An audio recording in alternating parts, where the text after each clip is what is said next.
చేయాలి. అంటే ఆరోగ్యశ్రీలు అలా అది ఇచ్చేయాలి తర్వాత ఇప్పుడు ఈ బీమా పాలసీ వద్దుడికి అలా కుదరదు కదా. అదే అనేదా లేదు, యాజ్ ఫర్ నామ్స్ అయితే దాంట్లోనైనా చేసేయచ్చు.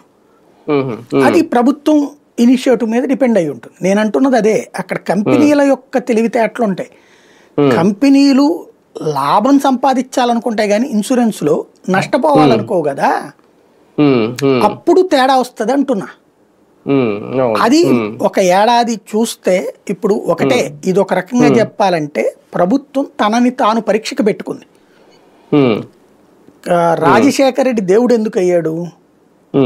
వైద్యం అనేటటువంటిది కార్పొరేట్ వైద్యం అంటే పేదవాడికి అందని పరిస్థితుల్లో చావులు తప్ప గతి లేని బ్రతుకులైనటువంటి దశలో ప్రైవేటు వైద్యం ప్రైవేటు విద్య, కార్పొరేట్ వైద్యం కార్పొరేట్ విద్య పేదవాడు నేరుగా అందుకునే అవకాశం కల్పించాడు.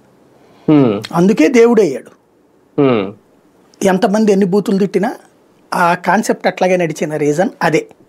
ఇప్పుడు అది కనుక సక్రమంగా వినియోగమై ఇంకా మరింత మెరుగైన సేవలు అందించారనుకోండి, రాజశేఖర రెడ్డి పేరు మర్చిపోయి చంద్రబాబు నాయుడిని దేవుడు అనుకుంటారు.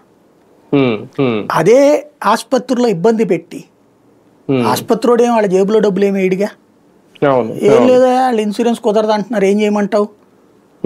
ప్రభుత్వం కుదరదంటుంది, ఏం చేయమంటావు అంటాడు. ఇప్పుడు క్రిందటిసారి ఏం చేశారు, ఆరోగ్యశ్రీ బిల్లులు మొదట్లో అంతకుముందు చంద్రబాబు టైంలో ఉన్నటువంటి పెండింగ్ ఇవన్నీ కూడా జగన్ మొదటి ఏడాది రెండేళ్లలో ఏడాదిలో